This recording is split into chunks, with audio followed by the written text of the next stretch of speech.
আমরা মানুষ আসলে মরণ যে কখন আসে এটা কেউ বলতে পারে না। এই ভিডিওটা দেখার পর মানে এই খবরটা শোনার পর আসলে নিজের কাছেও খুব খারাপ লাগতেছিলাম। যেমন কিছুদিন আগেও দেশে গিয়েছিলাম, তার তখনও তার সাথে দেখা হয়েছিল। আপনার মানে এই খুশিদের মুহূর্তটা আসলে নিজের কাছেও কেমন জানি মনে হচ্ছে যে এমন তরতাজা একটা প্রাণ সুটাম দেহের অধিকারী ছিল। বছরখানেক আগেও তার সাথে যখন দেখা হয়েছিল তখনও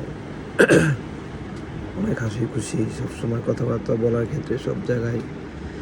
কিন্তু আজকে যখন নিউজটা দেখলাম তখন নিজের কাছে অনেক খারাপ লাগতেছিল যে আসলে মানুষের মরণটা যে এক সেকেন্ডেরও যে গ্যারান্টি নাই। এই জিনিসটা আজকে আমার বয়স কম, এই জন্য বয়স বেশি হলে মরবে,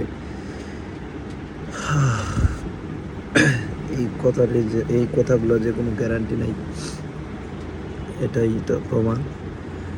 তো দোয়া করি আসলে আমিও অসুস্থ, তো দোয়া করি আসলে আল্লাহ যেন খুরশেদকে জান্নাতবাসী করে।